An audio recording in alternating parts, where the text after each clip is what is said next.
So today, the topic of Satsang today is, what is Satsang?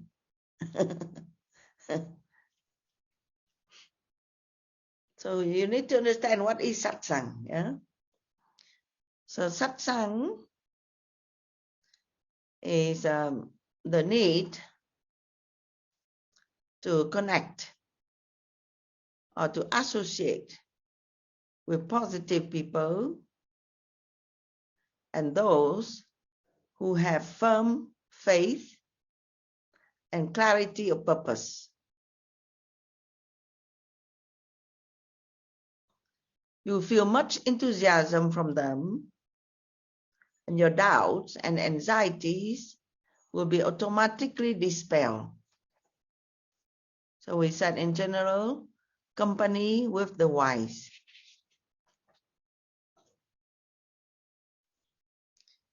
So for a beginner in a spiritual path, which we are, we need to have company of enlightened people, because it's a spiritual path. So that means that only the person that already been enlightened that will be able to show you the path, because they have been there. Okay, so I'm teaching from a lineage. So when you are in my company, or Swami Adipa Shakti company, it's not just me. It's the wisdom of the lineage that you are in connection with that will make your practice stronger. So if you are a beginner on the path, you need a guru. So the guru is that enlightened presence. To light a candle, you need a burning candle. An illumined soul alone can enlighten another soul.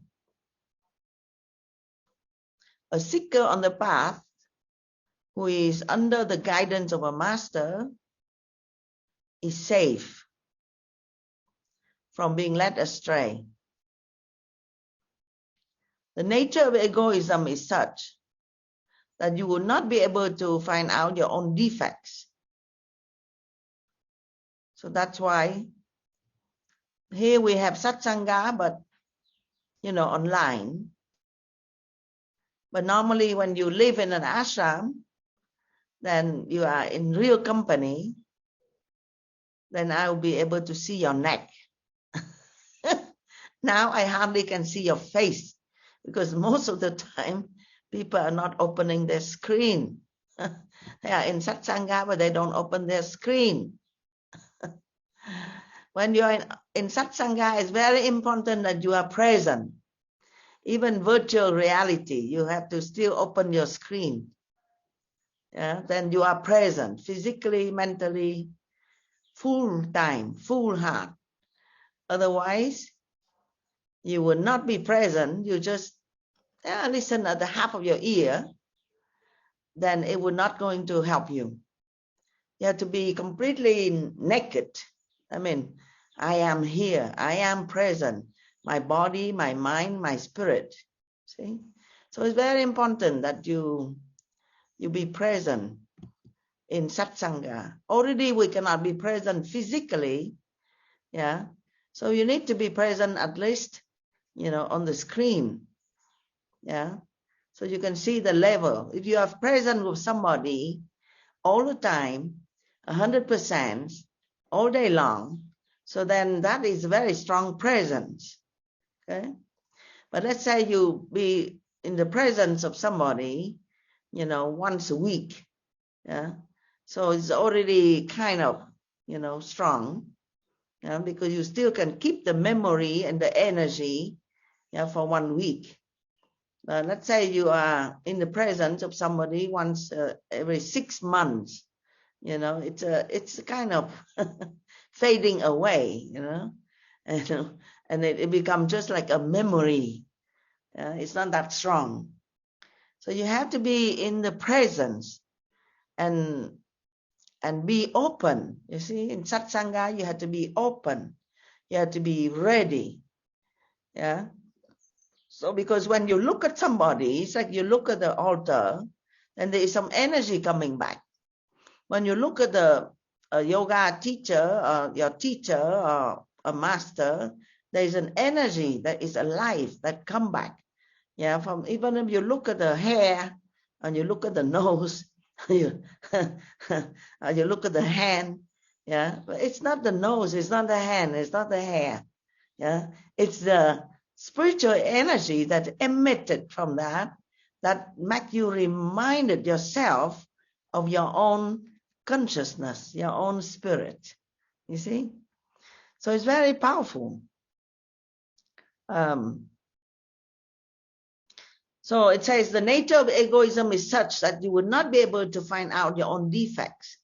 So when you live in company, when you are in full-time satsanga, then you know your defects or your ego will show. Yeah, so that's the reason why you come and live with a teacher. Yeah, because if not, then it's very easy to hide. So satsanga or association with the guru or the guru energy is an armor and fortress to guard you against all temptations and unfavorable forces of the material world. The mind has absorption power, and we are easily influenced by our company, people we connect with, and our environment. Okay?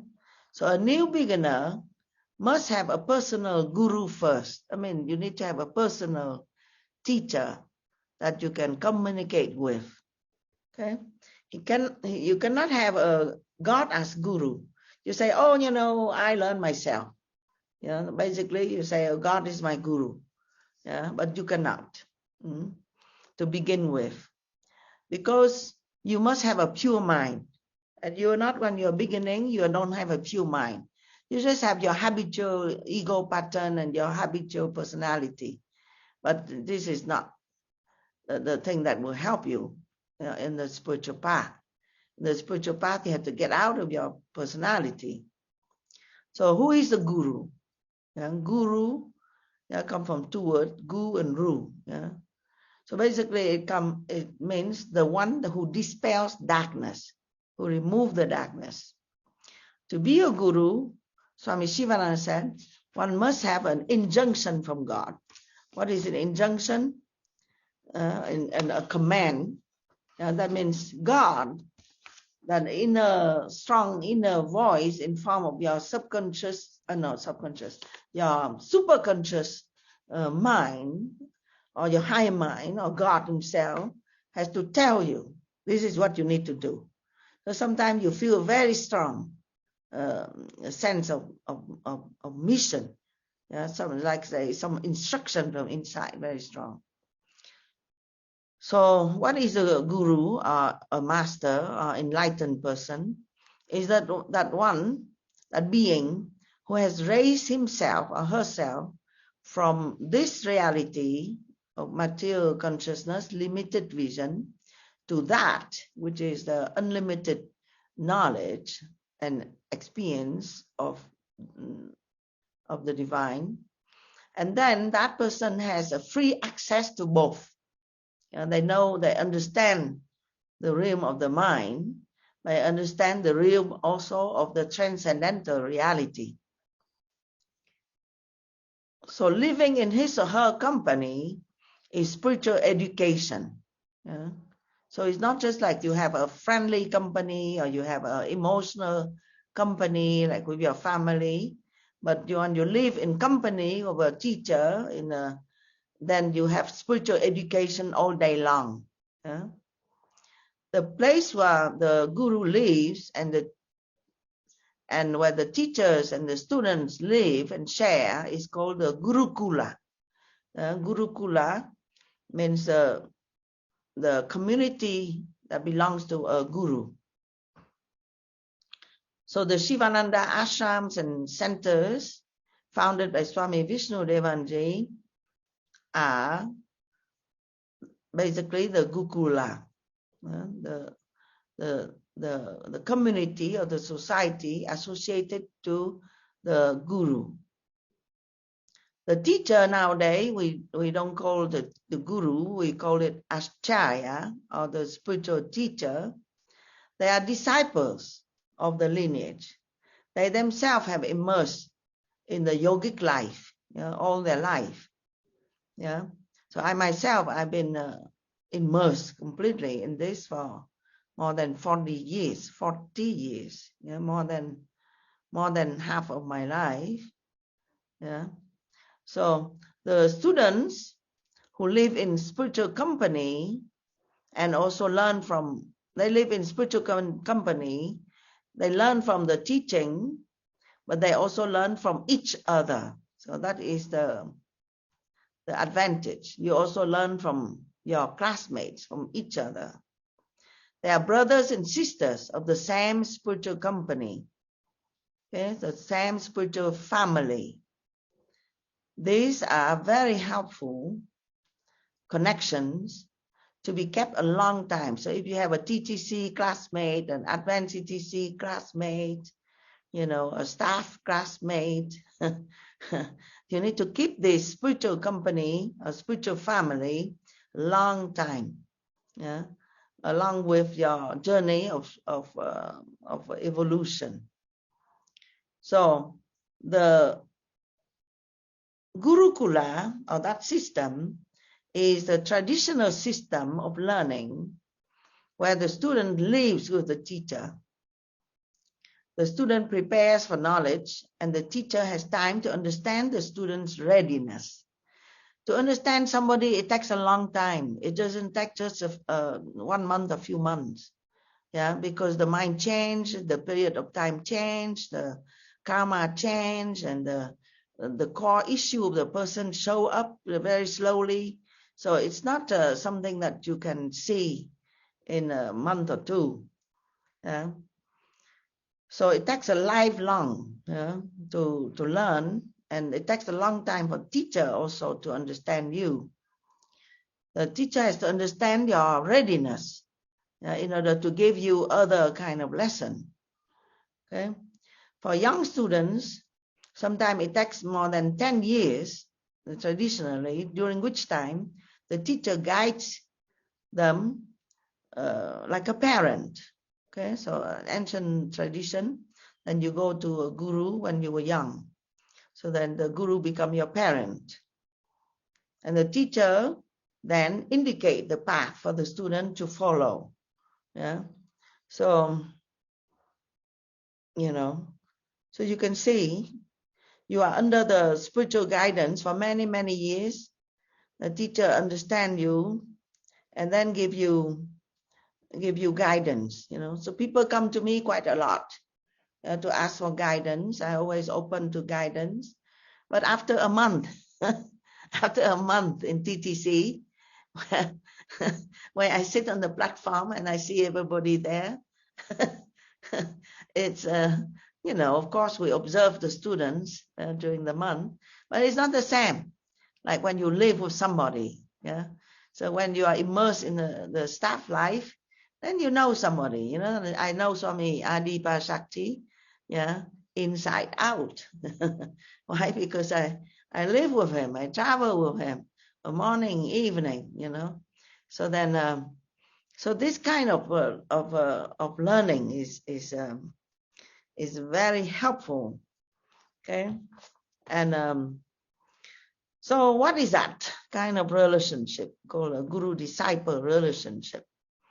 It is a spiritual relationship. Okay, so you are in company of spirit, based on the need of the disciple to be guided, yeah, out of his or her ignorance of her or his true nature.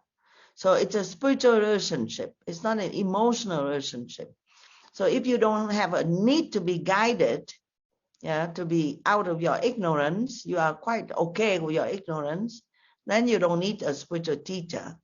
Yeah, you find annoying. The spiritual teacher will say this and they say that to you, because you don't have the need. But if you have the need, then you will be willing to listen. Okay. The relationship is based on the search of knowledge in one person, which is a student, and the compassion and the desire to uplift in another person, which is the teacher. So the disciple or the student needs to be qualified. So in order for you to have that spiritual enlightenment, which is the purpose of the whole spiritual learning, you have to be qualified for self-knowledge. That means there is some prerequisite, there is some practices that would prepare you to make you ready. And so there is a whole teacher tradition traditionally. So this yoga that you learn, Vedanta, is a traditional system, and it's based on the tradition of teachers. Okay, that means self-knowledge is revealed directly to the seeker of truth after a period of purification, of study, and of renunciation of the ego. So I repeat again. Self-knowledge is revealed directly to the seeker of truth, not seeker of anything else, seeker of truth, after a period of purification, after a period of study. Purification means practices that will help you to become more sattvic. Study means study of scripture, and renunciation of the ego. That means you have to do selfless service, you have to do karma yoga, you have to do bhakti yoga to remove the ego. You cannot just argue. At that time, you are not removing the ego. You are not questioning yourself, because in our life, normally, we only follow our own idea. Whoever say, we just reject. But this is spiritual teaching, it's different. So you consciously wanted to low down your ego, slow down and lower your ego. So at least you have to attempt to surrender to somebody that has the knowledge that is more than you. So self-knowledge lineage is a life thing, is an eternal link passed from one generation of teacher to another generation of teacher. It is termed the Guru Parampara. So how do you learn? You learn through lineage, called Guru Parampara. In Sivananda Yoga Vedanta centers, you have the two pictures, Swami Sivananda, Swami Vishnu Devanji. It represents self-knowledge lineage, the lineage of self-knowledge, okay? The lineage of spiritual knowledge, mounting back to the origin of it, which is the founder of the lineage, Adi Shankaracharya, 8th century AD, and all the teachers that come after him. So what is a lineage? A traditional lineage that you want to have satsanga with. So when you are talking to me, or I'm talking to you right now, I have behind me my lineage. I don't have behind me a wall. I usually have the picture of my guru now. It's in front of me. The lineage is in front of me. The altar is there, and I'm always looking at them. I don't teach if there is no the picture of the lineage, next to me, because it's not possible. It doesn't come from me, from this body, flesh and bone. It doesn't come from that. It comes from the inspiration and the nurturing of the knowledge since a long time, every moment. So then it comes through. Okay. So a traditional lineage purpose is to store in memory and to transmit the knowledge that leads to self-realization. Following a lineage increases the increases the preciousness and the value of the teaching.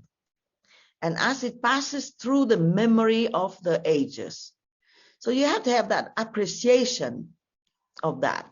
You see, like some people, they only like modern furniture. They don't like antique furniture. Some people like antique furniture. Why? Because it has that value of that person that has taken the time to carve the wood and shine the wood, and then every year shine it, and every year and used by the ancestors. So it passes it on and has the energy of the ancestors, like this. Okay, but the plastic fast and then throw away kind of furniture or object is not value, no value, even though it might be expensive and people might be, it might be in fashion, but it doesn't have the age old value. So Vedanta proposes a rational understanding of the self. So that's the philosophy of yoga as a prelude to an intuition of the self. There is many steps that you need to follow in order for you to understand the deeper teaching.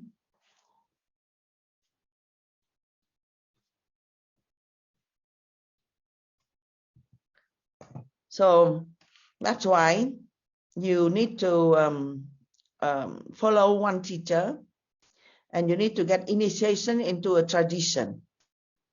Okay? So the initiation into the tradition activates the memory of the past. Because you have a memory of the past, but you don't remember. You have your practice in the past, but you don't remember. So when you get the initiation, a teacher that is initiating you, then you get in touch with your spiritual practices from the past. You awaken the memory of the past. So it is the traditional knowledge, the classical yoga, that stands the test of time. So when you get in connection with lineage, and you yourself become evolved, and you yourself give to other people, so then that's how the truth come true. Okay? So it's not like you teach yoga for money, or you teach yoga for name and fame, but you teach yoga as a duty to your lineage, to pass on the knowledge. When you pass on the knowledge, you receive new knowledge. That's the way how it works. Yeah. So it is a lifelong practice, bringing into memory the consciousness of past teachers. Okay. Through this connection or lineage, one taps into the eternal knowledge of the truth. Okay. So when you meet your guru or your teacher, and you have satsanga with the teacher, is meeting your own true self. Is meeting your own self. Because you are able to see yourself through the eyes of self-awareness, through the eyes of the guru that has awareness. So through the eyes of the guru that has awareness, you meet with your own self, because your self-awareness awakens. Okay? So normally, we only see ourselves through the eyes of other people. Okay? The eyes of society, the eyes of your family, the eyes of books, the eyes of secular teachers. Secular means the teacher that teach you things of this world, like computer teacher, cooking teacher, like this. So self-awareness is what we want, and self-awareness is a slow process. Each person is completely unique. So the teacher would have to uncover the veils over your own eyes individually. The student has his or her unique relationship with the teacher. It is not one size fits all. Some teachers will have a few students, and while the teacher have many students. One cannot compare teachers, neither compare yourself with your classmates, because everyone is unique. Your relationship is unique. So there is no jealousy, there is no comparison. So most of the time in this journey of self-knowledge,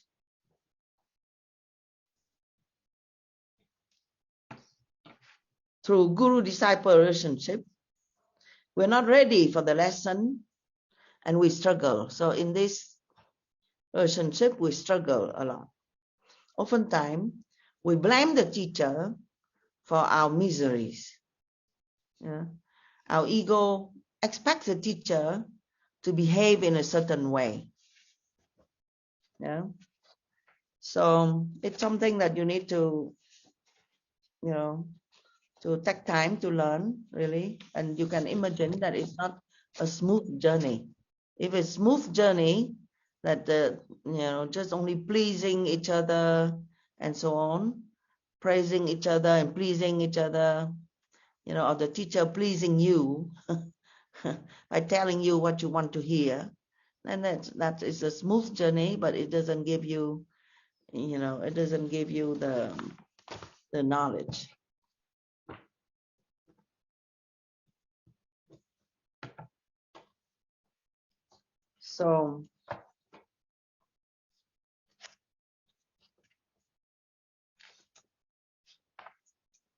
So there is called the transmission of spiritual knowledge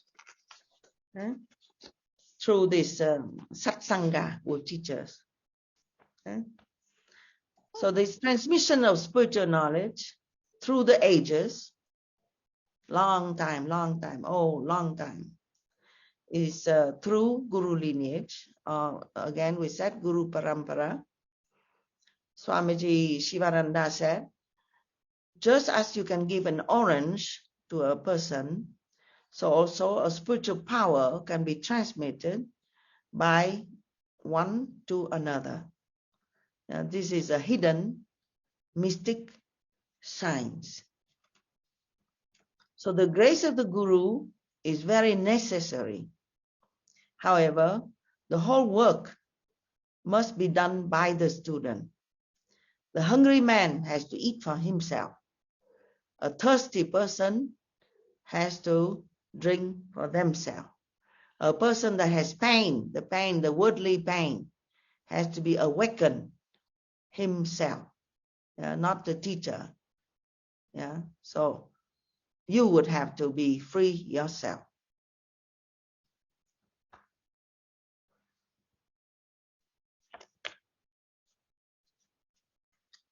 So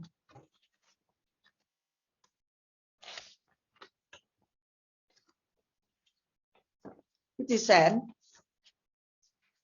how to choose a guru to have satsanga with, to be practicing, deep meditation with, practicing the 4 paths of yoga with, that requires self-discipline, self-surrendering, self-purification, a long time.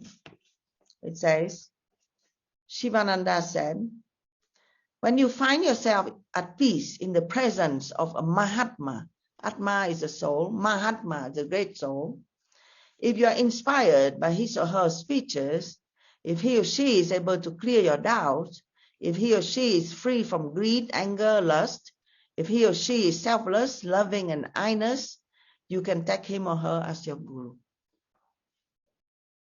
Once you choose your guru, implicitly follow him or her.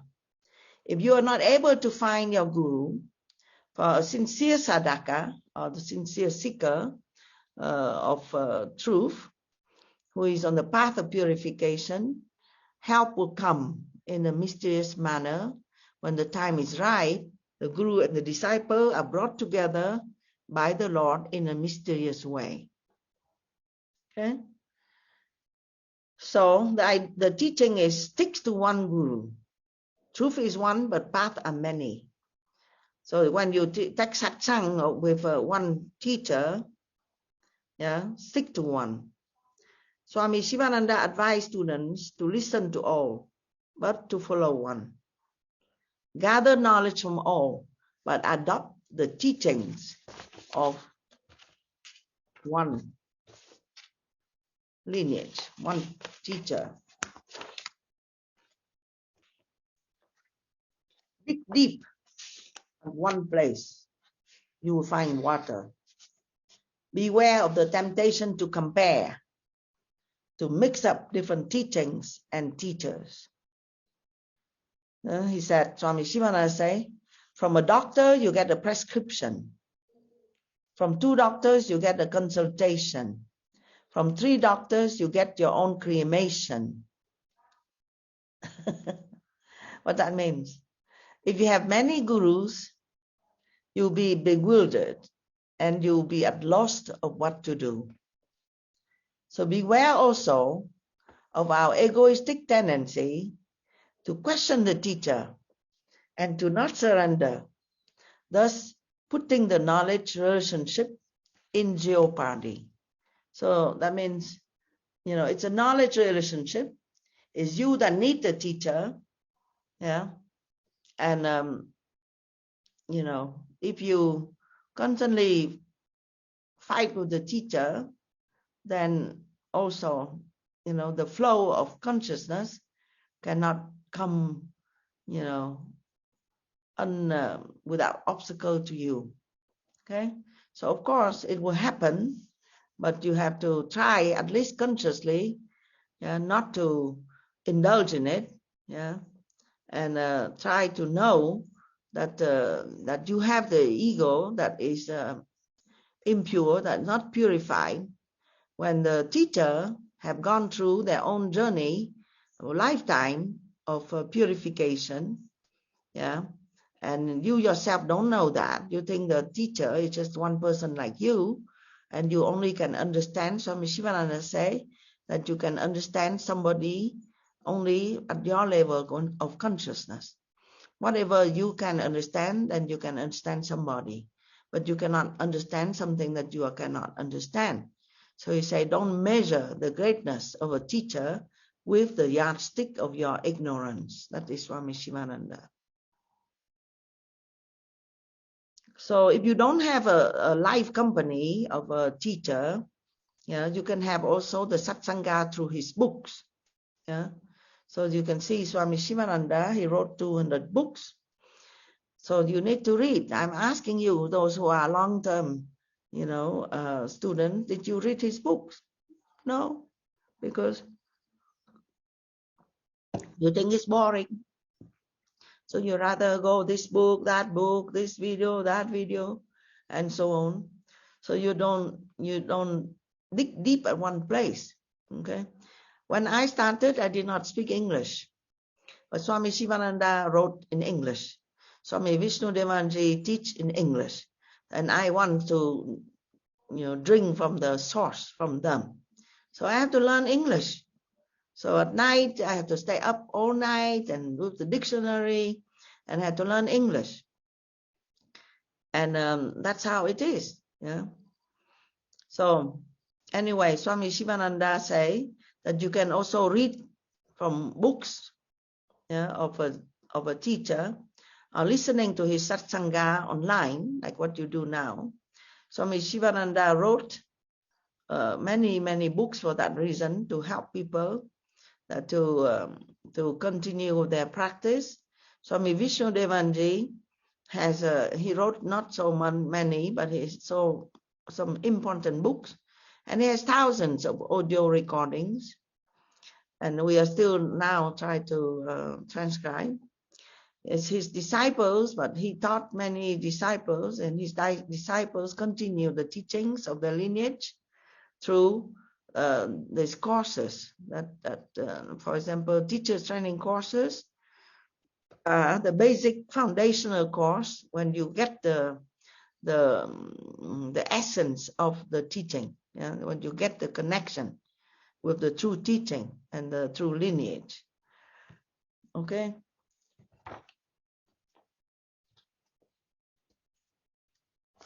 So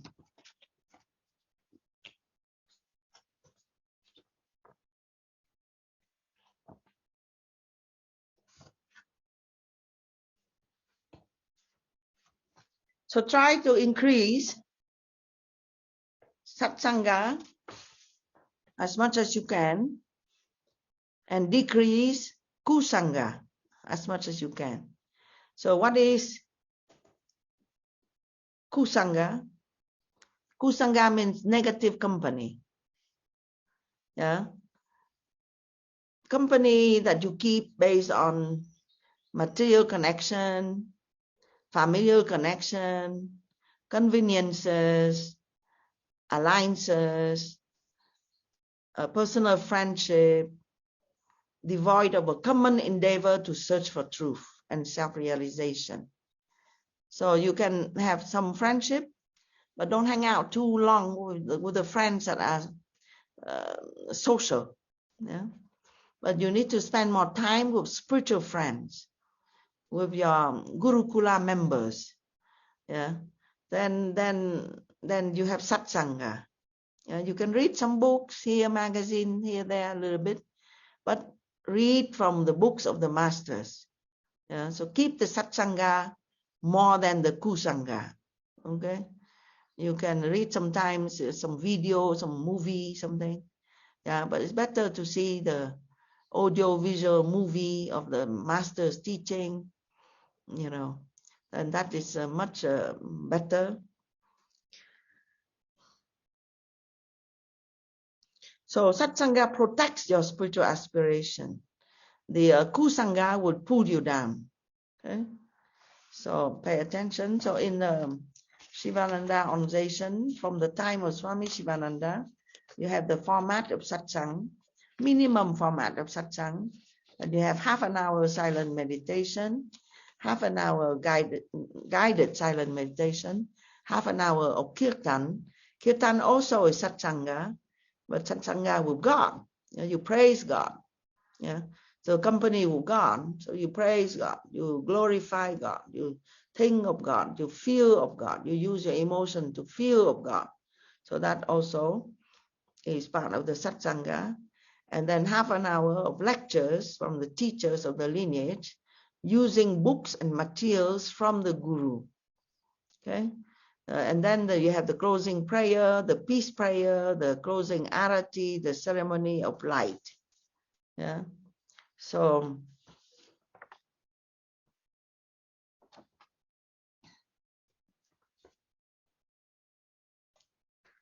we end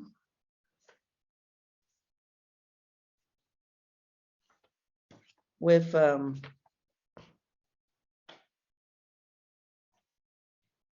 these two ideas.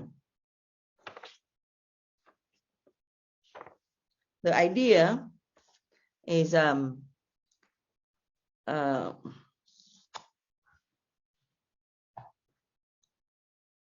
it's a nice idea. The idea that's of timeless relationship,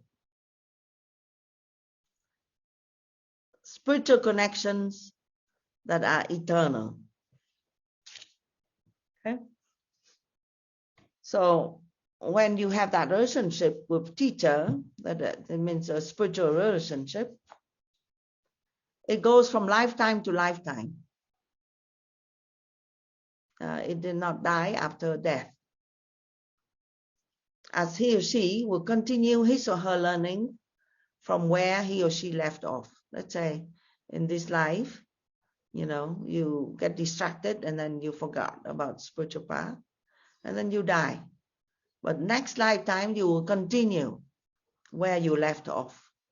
And then the teacher, will manifest it in a different form, different name, different form to you. So you can continue. Okay. So in the Bhagavad Gita, Sri Krishna said, neither in this world nor in the next world is the destruction for him, the one that practice. Verily, none who does good ever come to grief. So if you do good, then you always will be uplifted.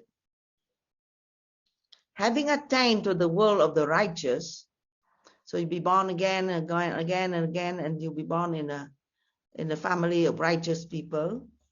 And having dwelt there for everlasting year, he who fell from yoga is reborn in the house of the pure and the wealthy. So then you'll be reborn. If you forget your path, the next lifetime you'll be reborn in a family of yogis. Okay, so it's not just pure and wealthy in terms of money, yeah, pure and wealthy in terms of spirit. Or you can say very simply, born in a family of wise yogis. Yeah. So I have seen kids, 6 years old kid, is very, very wise. That boy is impressive to me. He's 6 years old, but the parents decide to put him in kids camp. Yeah. And yoga kids camp. So the parents are wise. They are yoga students. And the boy is exceptional. He's very, very mature. So it's not the age. But you be born in a family of yogis. There, you come in contact with the knowledge acquired in the former body, and you strive more than before for perfection. So when you be born in a family of yogis, yeah, so the parents or the mother especially become your guru. Yeah, so you pass on the mother, pass on to the child whatever he or she understood. Yeah. So eventually the child will grow up and then we'll go to Gurukula and we'll have more connection, direct connection. Yeah. So that's you have to pass on, you have to teach.